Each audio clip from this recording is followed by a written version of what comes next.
जय भगवान श्री कृष्ण जी। भगवान और आप चैनल के अत्यंत प्रिय श्रद्धालु भक्तों, जानिए श्रीमद् भगवद गीता इस शीर्षक से आप सबकी सेवा में भगवान और आप चैनल द्वारा जो धारा प्रवाह वीडियो प्रस्तुत किए जा रहे हैं, उसके अंतर्गत आज का वीडियो में 5वें अध्याय के बारे में आपको बताया जाएगा। भगवान श्री कृष्ण ने कुरुक्षेत्र के मैदान में अर्जुन को जो ज्ञान दिया कि कर्म संन्यास और कर्म योग क्या है, लेकिन ये ज्ञान भगवान श्री कृष्ण ने तब दिया जब अर्जुन ने ये पूछा कि हे भगवान, आप एक तरफ तो ये कहते हैं कि कर्म से विमुख होना ही उचित है, अर्थात कर्म सन्यासी बने रहते हुए ही कर्म करने चाहिए। तो जो सन्यासी होता है उसको किसी से लगाव नहीं होता, तो विमुखी मानना चाहिए। और दूसरी तरफ आप कहते हैं कर्म करना चाहिए, तो ये कर्म संन्यास और कर्म योग में आप मुझे क्यों लगा रहे हैं? दोनों में से मेरे लिए क्या उचित है, ये बताइए। ये सुनकर भगवान श्री कृष्ण मुस्कुराए और उन्होंने अर्जुन को कर्म संन्यास और कर्म योग के बारे में बताना शुरू किया। आज के वीडियो में अध्याय 5 के अंतर्गत आपको जो भगवान श्री कृष्ण ने अर्जुन से कहा कर्म संन्यास से कर्म योग के बारे में, वहाँ से शुभारंभ किया जा रहा है।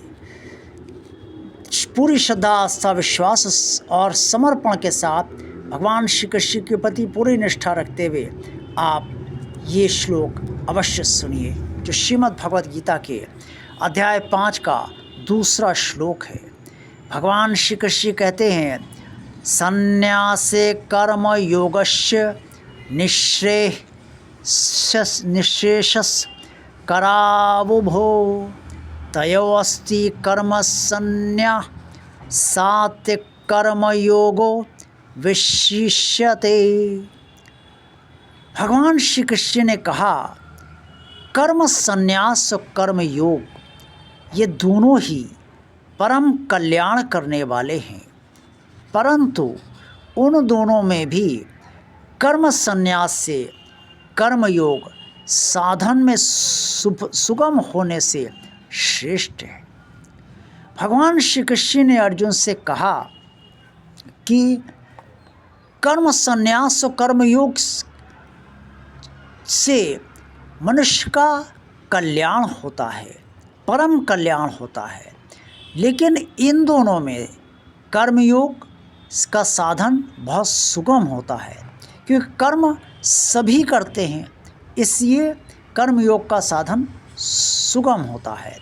और कर्म संन्यास इतना आसान नहीं है मनुष्य के लिए, इसलिए भगवान श्री कृष्ण ने कर्मयोग के साधन को सुगम बताया है। आगे इसी अध्याय में श्लोक 3 में भगवान श्री कृष्ण ने अर्जुन से जो कहा वो वर्णित है। गे सा नित्य सन्यासी यो ना द्वेष्टि ना कांगश्यति निर्द्वंद्वो हि महाबाहो सुखम बंधात प्रमुच्यते। हे अर्जुन, जो ना किसी से द्वेष करता है और ना किसी की आकांक्षा करता है, वो कर्मयोगी सदा सन्यासी ही समझने योग्य है, क्योंकि राग और द्वेषवादी द्वंद्वों से रहित पुरुष सुखपूर्वक संसार बंधन से मुक्त हो जाता है। भगवान श्री कृष्ण ने अर्जुन को समझाते हुए कहा कि हे पार्थ, इस संसार में फंसता कौन है? राग और द्वेष उसे उलझाते हैं। तो जो राग और द्वेष से मुक्त हो गया है, उसे इस संसार में हर प्रकार से ठीक से रहने का अवसर मिलता है। और ऐसा व्यक्ति जो राग और द्वेष से मुक्त हो गया है, वो किसी भी प्रकार की आकांक्षा नहीं करता है, ना किसी से द्वेष करता है और ना ही वो किसी से लगाव रखता है।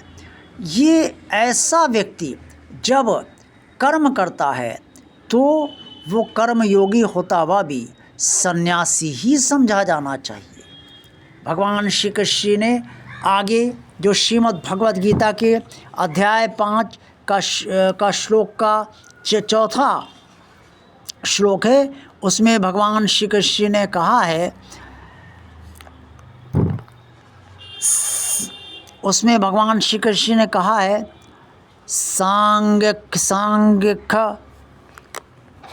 उसमें भगवान श्री कृष्ण ने कहा है सांख्य योगी प्रथावाला प्रवदन्ति ना पंडिता एक माप्यास्थिति सम्यगुभगो यो विन्दते फलम। भगवान श्री कृष्ण ने कहा उपर्युक्त संन्यास और कर्मयोग को मूर्ख लोग पृथक पृथक फल देने वाला कहते हैं न, लेकिन पंडित जन यानी कि जो विद्वान होते हैं वो ऐसा नहीं मानते। इन दोनों में एक में भी सम्यक प्रकार से स्थित पुरुष दोनों के फल रूप परमात्मा को प्राप्त करता है। यानी कि कर्म संन्यास योग हो या कर्म योग हो, मनुष्य चाहे कर्म संन्यास को अपनाए और चाहे कर्म योग को अपनाए, इन दोनों का जो फल होता है वो परमात्मा की प्राप्ति ही होता है, परमात्मा तक पहुंचना ही होता है। इसलिए मनुष्य को जो पंडित जन होते हैं, विद्वान होते हैं, वो इसे अलग अलग नहीं मानते और वो ये मानते हैं कि इन दोनों का फल एक ही होता है। इससे इन दोनों में से किसी भी एक योग में जो भी स्थित हो जाता है ठीक से, उसे परमात्मा की शरण प्राप्त हो जाती है और वो परमात्मा को प्राप्त कर लेता है। जय भगवान श्री कृष्ण जी।